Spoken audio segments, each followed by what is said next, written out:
This program is a co-production of the Maui Pono Network, whose mission is to empower community action in the spirit of aloha for the common good of the Aina and all people. Learn how you can get involved at mauipononetwork.org.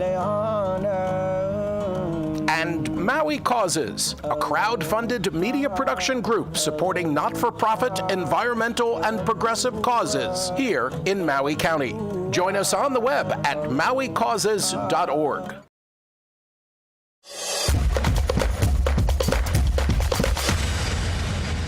Welcome to the Pono Network TV show, a weekly show that focuses on systemic change here for Maui, change that supports the common good.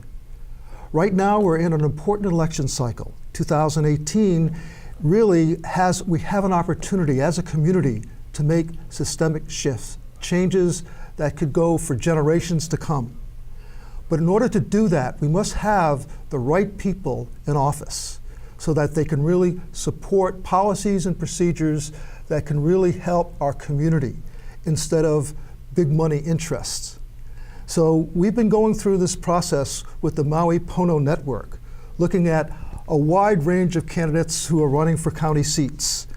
And out of that, we've been able to select some wonderful, wonderful people who are doing an outstanding job, who have been really supporting the community, and who have great knowledge and insight how to make and support changes that will really help our community in a significant way. As part of this, I'd like to introduce you to Tina Wildberger, who's part of running for our state rep. Aloha, Paul. Thanks for having me. Well, nice having you. Tina, we did an interview, and I was so impressed with your background and where you're coming from and what you bring to this seat. And could you just give us a little overview of why, first of all, you're running and what motivated you, and certainly your background also in terms of how you got here?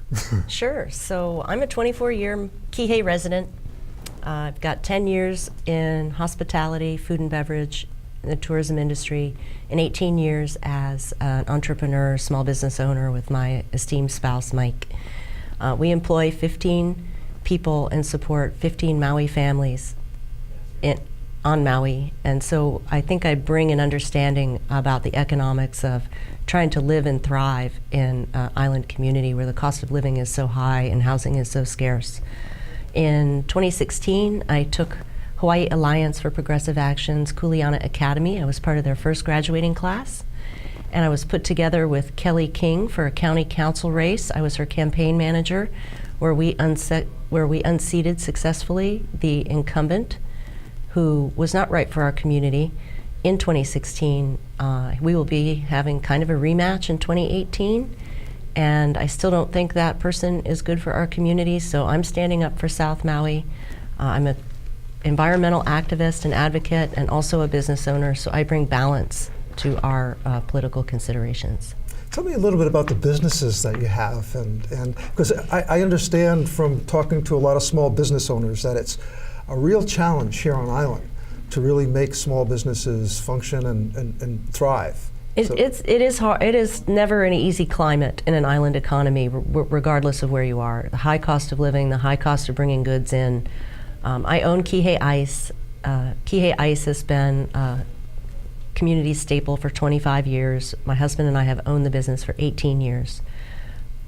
We've learned a lot. We're kind of self-taught, but hardworking. And it's that balance that I can bring to the State House and offer a unique perspective. I went over to meet with a couple legislators when I was kind of fact-finding about running for office. And all three of them pointed out there are not that many small business employers that are in positions at the state legislature, and that will bring a really great perspective in helping forming policy that will affect our whole state. I think that's so important for small businesses here on island, and to have that support. And you've been there, done that, so you really know where the rubber meets the road. And there's a lot of things I'd like to work on. I'm interested in insurance reform, crippling costs for work comp and that kind of thing make it very hard for small businesses to be able to operate legally and above the fray. I support a $15 minimum wage. Mike and I instituted that at our company 2.5 years ago, and we have had nothing but benefit from it. Our turnover has reduced. We are our employee-employer relationship is more like an ohana now, and we've really benefited from it. Another thing that I'm advocating for is paid family leave. I participated in a forum on Oahu for paid family leave last month, and I feel something like that would be a lovely addition to the other benefits that are offered from the state, like prepaid health care. Fantastic. I know that healthcare is such a huge cost for small businesses, and it really digs into their bottom line significantly. And for you to do that, but also support wages at $15 an hour. And again, I keep on hearing from legislators especially who support corporate interests. I keep on hearing that businesses won't survive if you raise it to the minimum wage to $15 an hour. So how is your reality different from what they're saying? So I've had some good discussion. I had the gentleman who runs the YMCA here call me and asked to meet with me about that. He saw my opinion piece in the paper about a $15 minimum wage, and he was concerned because he has a very large team of summer hire teenage kids that are his camp counselors and that kind of thing. And he was very concerned because he doesn't sell a widget that he can just raise the price of. He's funded on municipal funds as well as nonprofit donation type funding, and so he was trying to understand the path. And I said, well, there are components you can put in place. It doesn't have to be a rigid program. It can be something that's flexible. For instance, at my company, you don't get $15 the minute you sign on. You have to be a reliable and delightful addition to our staff for 3 months, and then we convert you straight to $15 after you pass your probationary or introductory period, we like to call it. So something like that would absolve employers that have part-time workers or seasonal staff where they can't just make that payroll. So I definitely think I think the state can do it, and I think there's ability to build in flexibility components into it so that it can work. Boy, that's so needed on island here. Another thing that's really needed is our educational system to be shifted, changed, transformed, something. And seeing that you're over there at the state and Oahu has control of our educational system, what do you see as the major issues and needs, and what could you do about helping to make those shifts and changes? For my campaign, the biggest deal is the lack of a Kihei high school. Kihei has been, and one of another reason I'm running is to bring a loud voice for Kihei's community to the state and get our high school built, at least get some bulldozers on that property. It's been funded for 2 years and still no movement. I've been working really hard to find out why. I've been inquiring with a lot of different people, our own Board of Education representative, the gentleman from KCA that is spearheading the Kihei High by 2015 program. And it turns out there was a hang-up in county permitting for where they were going to put the water meter, but apparently that's been resolved, and Kihei High School should be groundbreaking very, very soon, but no imminent pending date yet. The second thing that I would consider to be the biggest obstacle in our education system is the fact that we're not paying our teachers. And now we have 1,500 unfilled teacher positions. And so we're losing a whole generation of education for our kids with subs that are not qualified in the subjects that they're teaching, perhaps long term. That 1,500, is that just all statewide? Statewide. 1,500. We have 256 schools in Hawaii. That's it. The Board of Ed has a $1.1 billion budget. I'm wondering, frankly, what they're doing with the money, because they're not paying the teachers and they're not rehabbing our facilities. So those two factors right there, with 650 kids coming in as freshmen into Maui High, their class sizes are going to be burgeoning over 40 students per class. And Kihei High School ground hasn't even broken. So It's critical. We're at a crisis stage for the teachers. Why would it devolve into this type of situation that we have right now? I mean, here, Keiki, this is our future. Right. And yet, the money just tends to disappear in Oahu. Don't know where the money is. I would love to see an audit, a very comprehensive audit of the DOE. I think that's something that really needs to happen. And then we need to bring teacher pay. We have a CON-AM, a constitutional amendment that's going to be on the ballot for teacher pay that was going to be funded through a property tax, which is not my favorite solution to teacher pay. I support legalizing marijuana for adult use and using tax revenue to pay our teachers. Great. I think that certainly when I look at the number of teachers that I've had interactions with and their level of pay and trying to make it here on island. Oh, they can't do it. There's so many that just start and here for 6 months and then they have to go because they can't afford living It's less here. than 5 years, teacher turnover. New teachers coming out of school will stay here less than 5 years before they abandon their job and go elsewhere because they can get better pay somewhere else. And the cost of living is so high. Incoming teachers are making, I think, $35,000, which is barely poverty level wages. And again, when you look at our future and you look at investing in our future, that goes right to our school system. And to have how many billions? 1.1 billion with a B. $1.1 billion. A lot of money.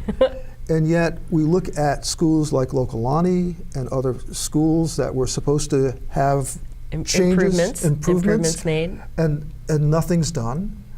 And I look at, there's a lot of substitute teachers that come in who don't have the background or teaching knowledge for those particular subjects.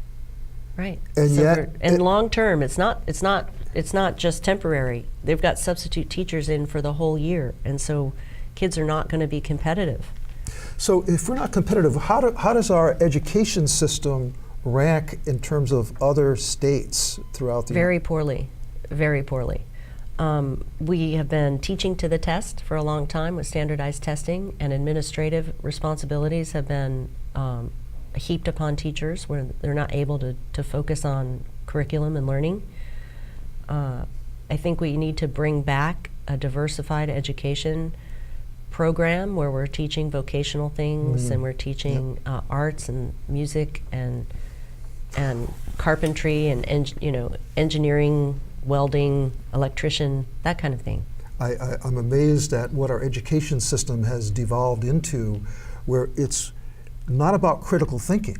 It's not about problem solving. It's about rote memory, about specific little chunks that somehow don't relate. To regurgitate, that doesn't create a thoughtful, independent thinking individual in adulthood.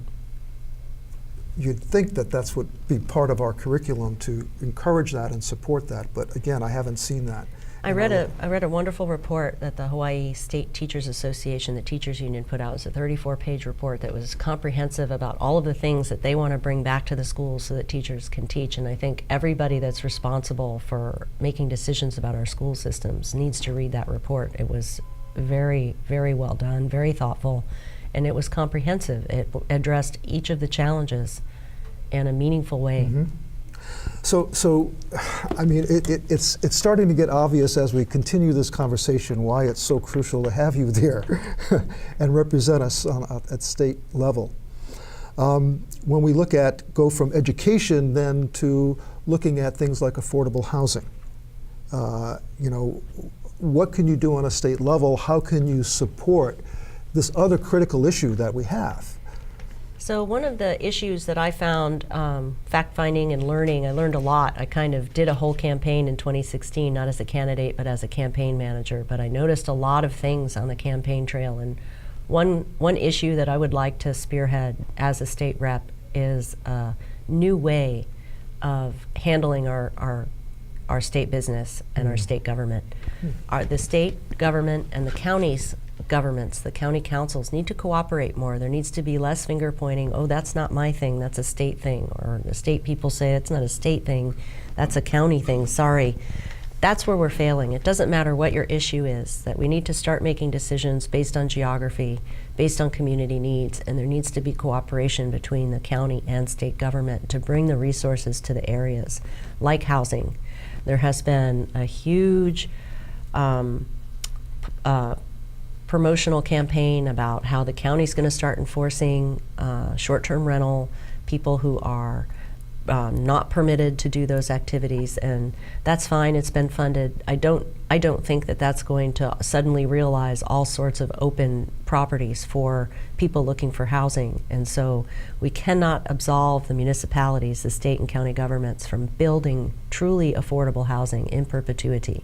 It's unreasonable to think that, say, a young family, a young working family with 1 or 2 kids who both parents are working 2 jobs is going to come up with $60,000 anytime soon in extra side money that they don't need to use to live as a down payment to purchase a property. So we need affordable rentals and affordable homes for purchase. We need to be able to offer both. Maybe young families don't want to rent money to buy a house. Maybe they just want to rent a house. So we need affordable housing, and we need to put them in all of our communities. And do you feel that we could do this on county land and get support in terms from the county itself, and would the state, the county and the state together can cooperate? The county has property. The county can procure property. The county's procuring property for all kinds of other reasons all over the place, mostly for beach shoreline preservation, which I support. But we have not done anything on the county level for housing. The only housing that has been built in Kihei, South Maui, in the last 10 years has been luxury housing. There hasn't been any affordable housing. And of course, they always, I personally believe that the affordable housing component that they put into developments with the 25% is a complete scam. Nobody qualifies, and then they turn it back over to fair market, full market value to sell. And the developer says, well, we tried, but the bank wouldn't approve anybody. But they assign which bank you're supposed to go to. They don't let qualified first-time home buyers or affordable housing candidates go find a bank for their. They require you to go to this one bank that's in partnership for the development, and oh, oops, you don't qualify. And I've experienced this personally, trying to help my staff that I know have enough money. I know what his salary is. I know what he's paying for rent. And if the mortgage payment was the same, I know that he's got 401k money to pull out for the down payment. Nope, they turned him away. Sorry, you don't qualify. So we have to remove that component as well. I agree. 12 years ago, when I was living here on island, I got involved with the first community land trust, Nahali O'Malley. And that is another mechanism where we could have affordable housing in perpetuity. And it's a wonderful mechanism. And what happened to that program? Why is that program gone? Well, it's not gone. It's not gone. Good. It's still going. But again, there hasn't been the level of financial support from the state or from the county and to really make that mechanism work. But no, there have been quite a few homes that have been put on the market at the $270,000 mark versus $750,000. So it makes it so that we can have affordable housing through that mechanism. And are you familiar with the self-help housing that they did in Kihei? Back in between 96 and 2000, sometime in there, there was 2 different developments that went in behind Yee's Orchard off of South Kihei Road, and people signed up to qualify for self-help housing, and then each family was actually responsible for building 12 homes at a time. They would all go in and lay the linoleum.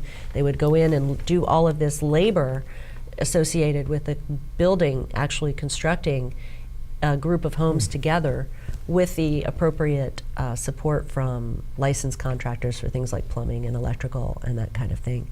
But I have a good friend who benefited from that program. She lives and thrives in her home to this day and has a beautiful asset, that supports her family.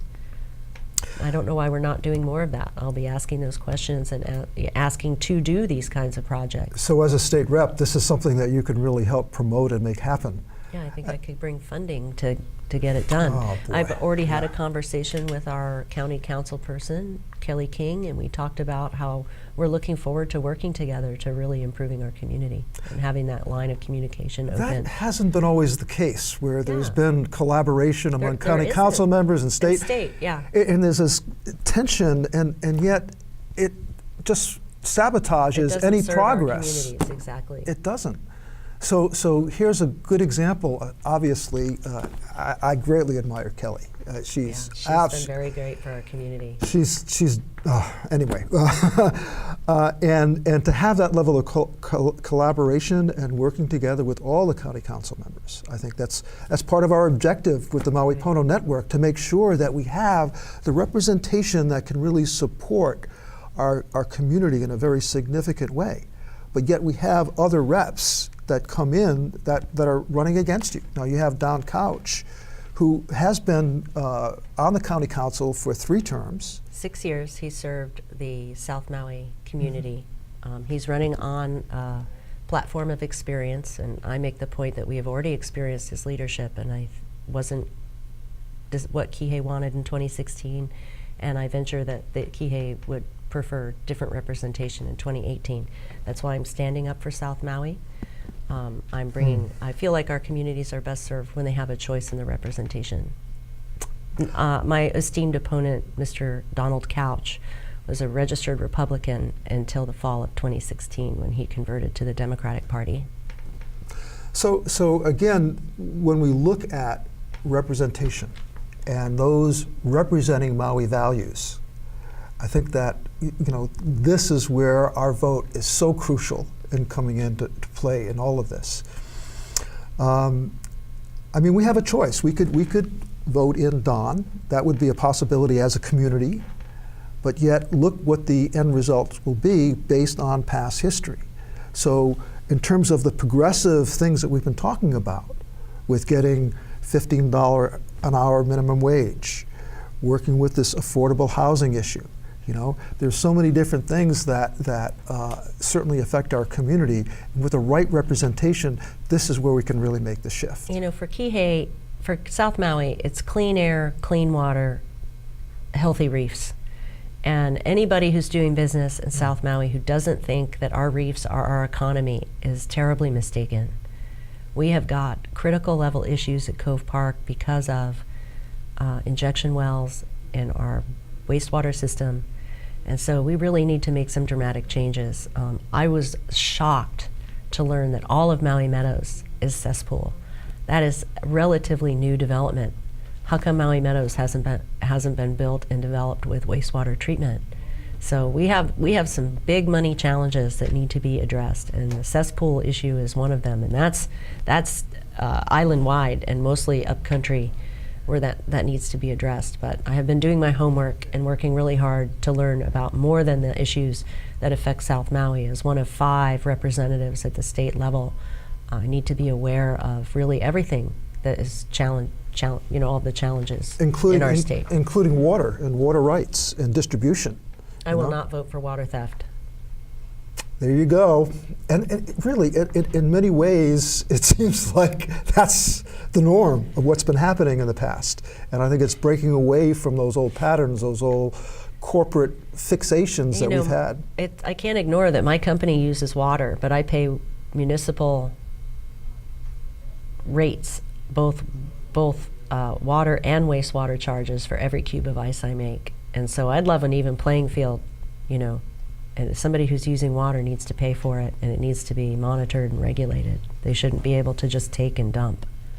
Hallelujah. So this is some of the shifts that we have to look at in terms of big business interests and where our future goes and how our resources are utilized or not utilized properly, and versus making a very clear path to progressive shifts that could support the island for generations to come. My provocative tagline is the puritanical era of plantation patriarchy is over, and that's my message to the state when I go there to make some changes.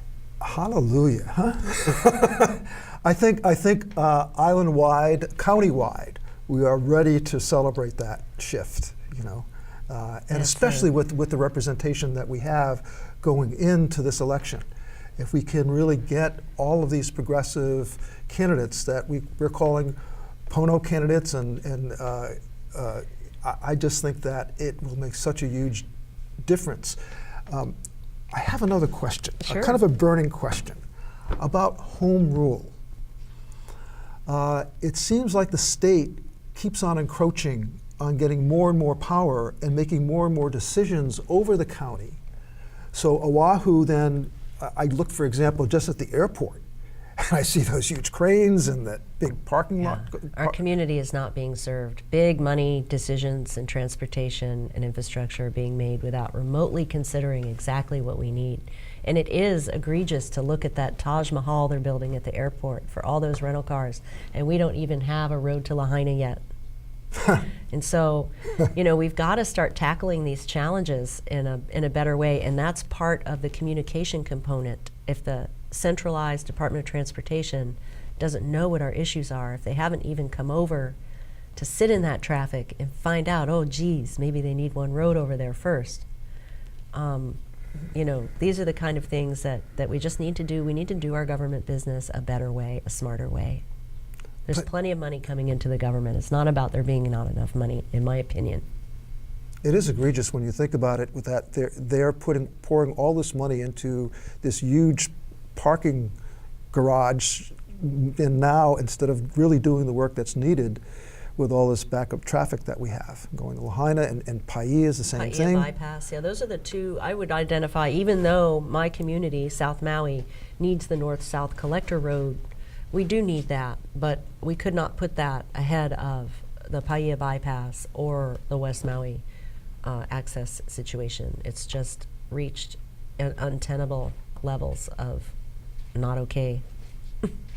Tell me a little bit more about home rule and how there can be some shifts and changes in terms of the power and control that the state has over the county.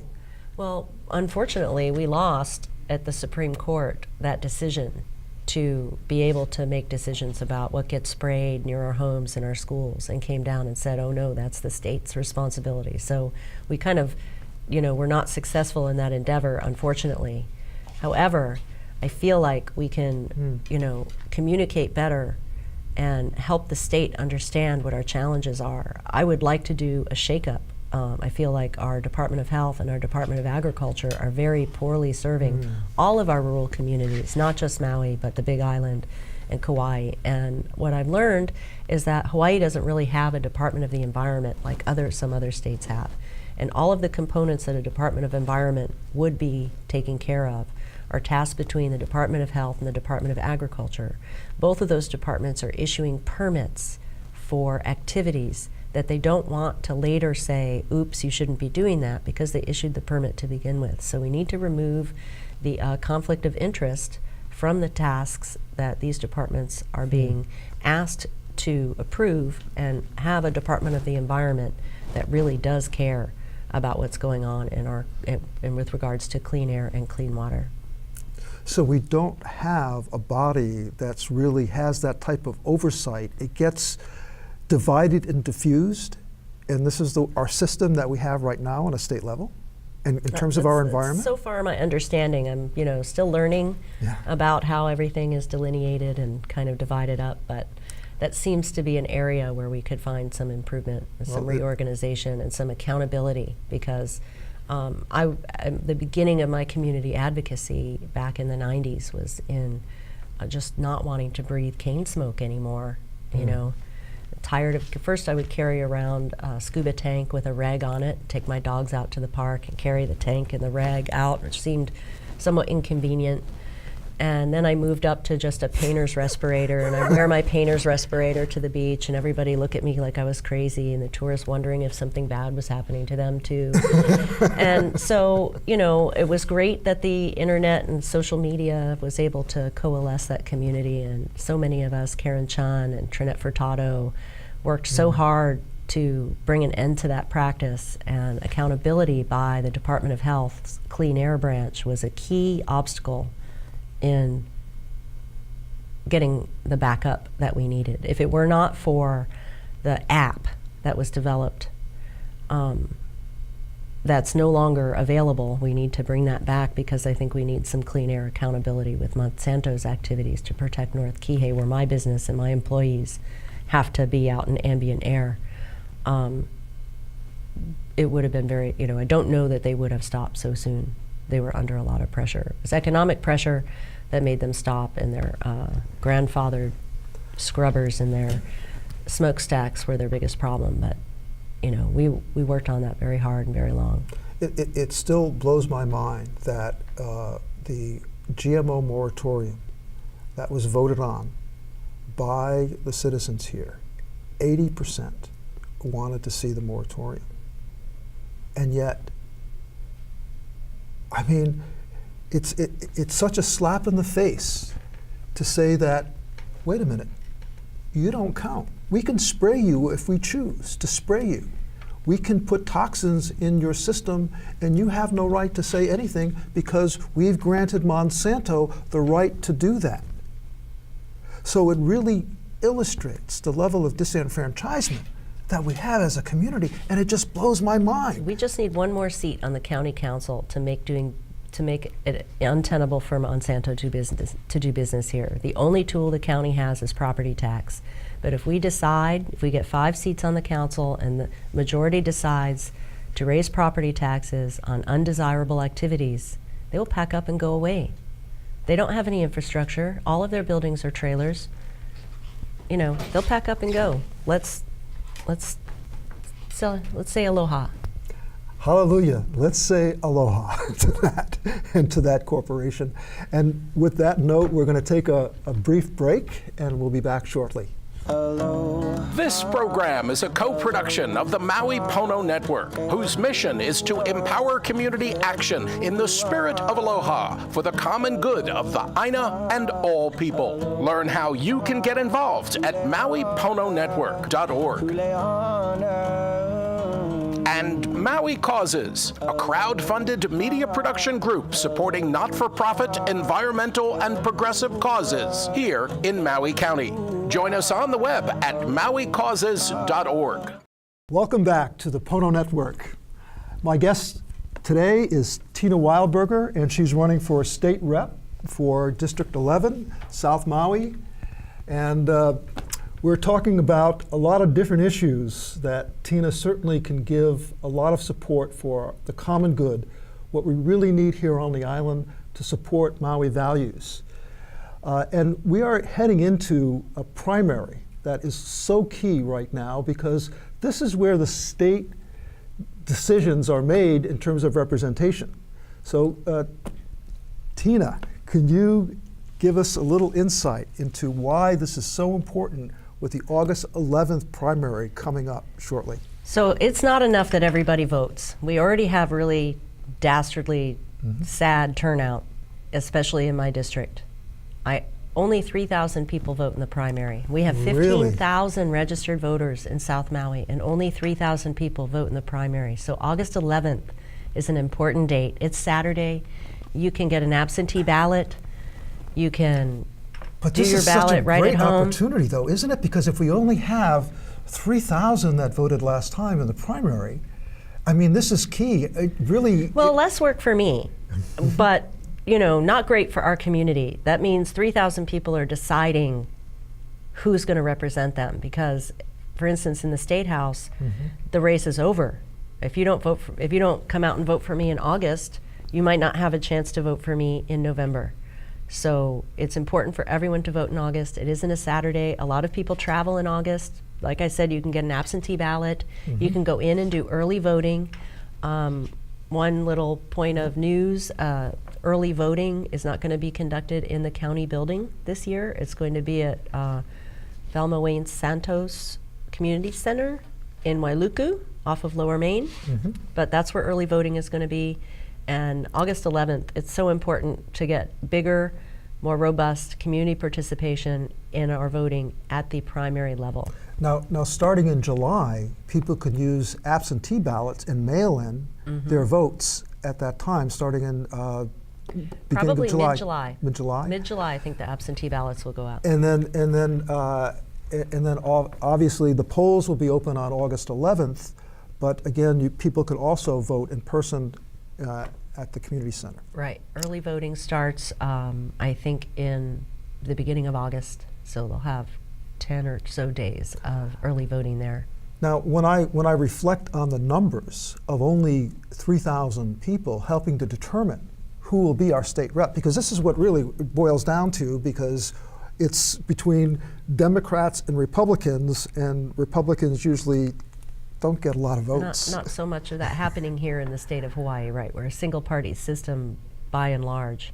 And so everything, all the action is in our primary.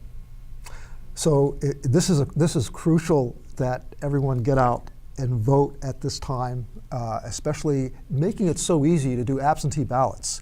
If people go on our website at the MauiPonoNetwork.org, there's links that go directly to where the absentee ballots are, and you can sign up and go through that whole process. That's great. That's a great service for the community and for the candidates that are running, because it's hard to get your name out, and we appreciate the support from groups like you all that are working so hard to improve our communities. Well, and what we'll be doing also, we'll be putting all the candidates that we'll be supporting on our website. So people can go to the MauiPonoNetwork.org and really look at all the progressive candidates that really garnered our support. And there's a reason why that support is there, because we really see that this is the way for the future of the island. Yeah, we have to make it easy for our working families. If you have two parents that are working full-time jobs, or maybe more than one full-time job, they don't have a lot of time. Yeah. So we really appreciate the mailers that go out that help people that don't have the time to do the homework, because you could spend a lot of time getting to know all of the various candidates before you make your decision. And so unless you're a hobbyist like you and me, you know, it's a big deal. So it helps to have that support with people are always looking for their endorsement cards that get sent out. That's a really great tool.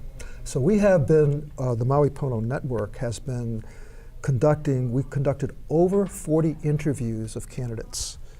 A lot of people running this time around in 2018, but yet out of that, it became so clear in our vetting process of who would be the very best representation for the Maui values that we so endear to us. So that's why you're here, Tina, but because again, you just stood out. Yeah, we're going to take our government back. And we look at people who running against you, like Don, and we look at their past history of how they supported big business and not really supported the common good. It really starts to become a no-brainer if we really want to see the future of the island really thrive and really have this place be a paradise as it truly is. But what's happened with all the systems that we have, and those people who run those systems, especially with offshore corporate interests, it really, and the pollution that's been going on, as we mentioned with Monsanto, and the stress that puts on the citizens, and then when you get into the issues of affordable housing and low wages, I mean, it all stacks up. But it supports large corporate interests to have it be this way. So that's why it's so crucial that we have to have people like yourself who are representing the common good. Yeah, government accountability is gaining popularity, and I'm prepared to be a big part of that. Hallelujah. I want to talk a little bit also about the Maui Island Plan. There has been a tremendous amount of work that went into really looking so at many the good future. People. I mean, I look at Dick Mayer is a county treasure. That man. I keep telling him we need to get him some interns, some people to take over for him when he's ready to retire. But the Maui Island Plan and all of the individual community plans are comprehensive works that have been done taking into consideration of what our county and our people that live here want to see developed in their communities, what they need and what they want. And so it's very important that they not be undermined by changes in zoning or attempts to try to take the teeth out of their regulation. They need to be adhered to, and the process needs to be sped up. It's taking too long. Kelly's working very hard right now on the Molokai plan. Lahaina is next, and then Kihei is after that, but we don't have to wait for Kihei. I'm bringing a message of heart and soul of South Maui. I'm going to Kihei Fourth Friday and setting up a booth and asking community members to write down on my chalkboard easel what their dreams and desires and wants and loves of Kihei are, and to share those so that we can preserve what's great and change what needs to be changed and add brilliant ideas. And I met some really interesting Kihei people. I met a teacher who was just had a brilliant idea to take our 2 elementary schools, because they're close together and geographically not an issue, and put kindergarten, first and second and third grade in one, and fourth, fifth, and sixth grade, or however they're divided. I think kindergarten, first, second in one, and then third, fourth, and fifth grade in the other, because fifth graders and kindergartners really don't have anything in common. And so you wouldn't be duplicating resources, but be able to provide targeted services and activities and whatever to the kids that are in like age groups. And I thought, well, that's outside the box. That's a great idea.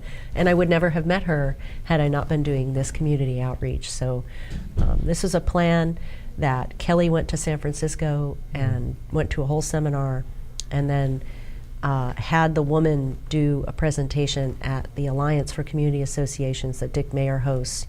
And I took one component out of that booklet that we were given that shows how you build your community from the ground up instead of from the top down, and include everyone.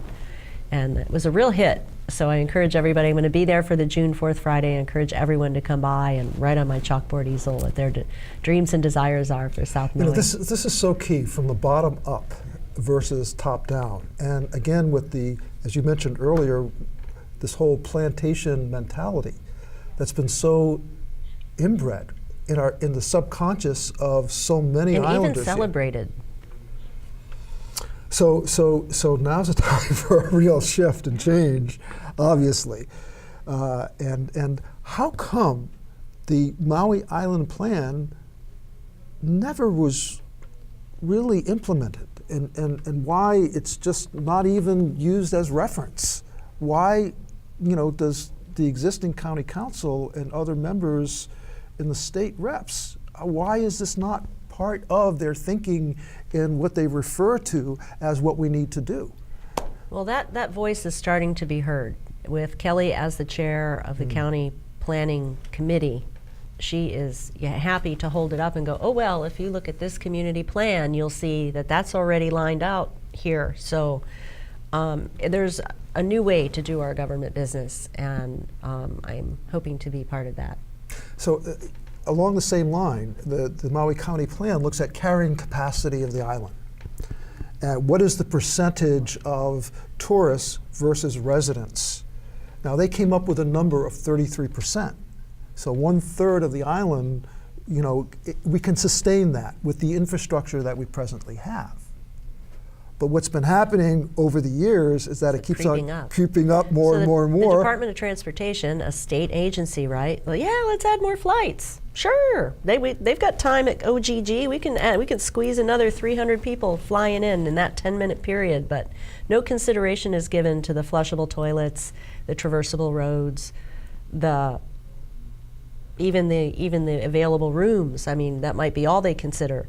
I was very alarmed to see 2 Oahu state legislators and a Hawaii Tourism Authority professional on TV talking about carrying capacity, and I'm like, oh, it piqued my interest, and I thought, oh, I gotta watch this segment. Great, they're talking about carrying capacity, yay. And they said, yeah, we gotta get the neighbor islands to share the load. And I just thought, oh my God, you're kidding me. Share the load, are you kidding me? We're already sharing the load. They're taking all of the TAT tax, giving none of it back in improvement in infrastructure. And if they don't think we're already sharing the load, that message needs to be sent loud and clear that we are. And it's not about quantity, it's about quality. We don't need more bodies. We need visitors. I'm not a tourism. Anybody who's in tourism deniability as our basic foundation of our economy isn't going to agree with me. I'm not a tourism economy denier. We need our tourists. Kihei is the capital of Canada all winter. We love our Canadian tourists, and we want them to keep coming here. But it's about quality, not quantity. And because right now we're up, they recommended 33%, and now we're up over 40% at this time. So you can see the congestion that we're experiencing with roads and everything like that. And in Kihei, it's measured by whether or not you can make a left-hand turn on South Kihei Road. Like, oh, we're busy. We can't make a left. Can't get out. So there you go. Now, I just wanted to just ask a few more questions about home rule. And is there, I mean, I'm so concerned about how, as you just mentioned, the state keeps on expanding, and now they're going into property taxes, which really has been the county's kind of... That's our only money, right? The only money the county gets to keep is property tax. Everything else gets taken by the state and distributed how they see fit, which is always not fit for back to the outer counties. And so I intend to start a colonies caucus. I want to get all of the rural communities representatives together and share, first communicate and share. What are our needs? What are our common needs? I bet the 5 reps from Maui will find that the 5 or 6 reps from the Big Island also have similar issues, and that Kauai has similar issues, and that even the rural districts in North Shore Oahu also have similar interests. So I feel like getting together and kind of creating an agenda of how we want to see our state funds spent and how they get allocated, and kind of try to flip that script. It's not a majority, but it's a significant block. I think it's 16 reps if you try to add up who are the rural community districts. So that's a loud voice.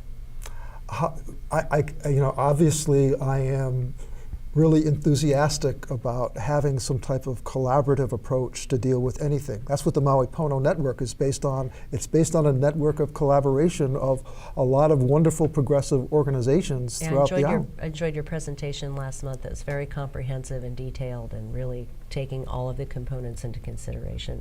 We're all lucky as candidates to have you're doing that homework for us. Well, but I think that as community, especially we realize how crucial this is and how crucial this 2018 election cycle is, that it's really for all of us, for that we take this responsibility and collaborate and connect and work together on a grassroots level. Because, as we mentioned, this is where it really is.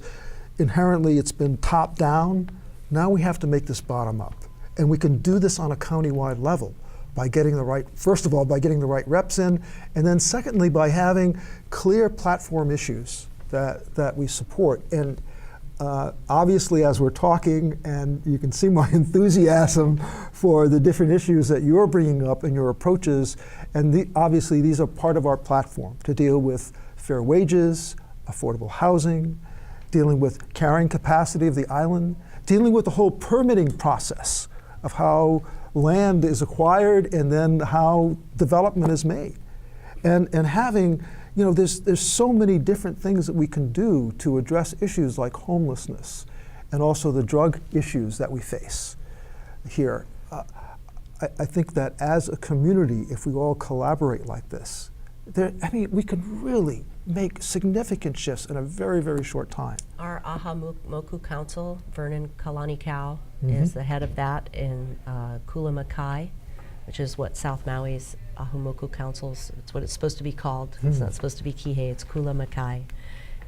Has a beautiful plan of Po'ohonua to build inclusive and comprehensive community to help people that are houseless. And I really would like to be able to help something like that come to fruition. We need space, we need a location, we need the will. Everybody doesn't want it in their community. I feel like it's everyone's kuleana to address these issues. I agree. Issues of homelessness, when sometimes people just get a little stability in their life and they're not, burdened by just running around trying to find a place to sleep at night. It makes such a huge difference in the quality of their life, but then not only that, but what they can then contribute to society, what they can contribute to their neighbors and support. It just uplifts the whole community. Absolutely. When we address those types of issues like that. So I understand we have not only the issue of dealing with homelessness, But connected in with that is the whole drug addiction issues that we have right now. How would you, on a state level, support dealing with the issues of ICE and the opioid epidemic that we're facing right now? That's one component to our homeless crisis, right? So many of the people that we see visibly on the street are so far gone, and they need mental health services, of which I think there's almost none statewide. And federally, I think that mental health services were defunded in the 80s and have never come back. So that's something that the state can address. Oahu has its own very serious problems, and we see a little bit of it here, not as bad. But there's still, you've got the levels of working houseless families and children, people that put their kids on the bus to go to school, and then they go to their jobs, but they don't have a roof over their head. And you have people that are kind of, optional outdoorsmen that just don't want to spend money on rent. They have a car and a job, and they just, live in the beach parks and take a shower, and it's doable for them. Kind of a lifestyle choice. But then you've got people with mental illness, and you've got people that are drug addicted that need municipal services. They need help, and if we don't have the components in place to give them the help, then the whole situation is just going to continue to snowball. When I was in Massachusetts, I had 5 houses that were donated to us, and we ran recovery for alcoholism and for opioid addiction. And what happens, especially with opioids and also with methamphetamines, is that it really rewires the brain. The dopamine receptors, all of these things shift and change. And what happens is after you start using just for a little while, especially with opioids, it becomes mental illness. And then there's a whole different level of behavior and emotional responses that happen based on that. And so many families here on the island has been devastated. I mean, I have a family member who was early in that crisis, a pioneer, and it is devastating to families, and it's very hard. It's very hard to find a path out of it. Sometimes you end up just perpetuating these things, even if you have resources. So it's a very difficult problem. I don't pretend to be an expert in that area, but we know we need mental health, and we know we need housing, and we know we need substance abuse that's that treats it like a disease rather than a crime. Locking people up doesn't solve the problem. It does not, and I've seen that firsthand. It does not. So I think it's crucial, at this time that when we look at this election cycle again, that we get the right representation who are consciously aware of the issues, but also solutions that are not about big corporate business interests, but are about serving the needs of our community. This whole drug epidemic that we're facing, again, to have the proper support, and your being there on a state level to support us getting that, I think is really crucial for us. Yeah, I think decriminalization is a huge part of solving our problems to addiction and creating it as a disease or mental illness, and creating those solutions that are concrete and measurable rather than supporting the private prison industrial complex that exports family members to the mainland. It's just, it doesn't work. It doesn't serve our communities.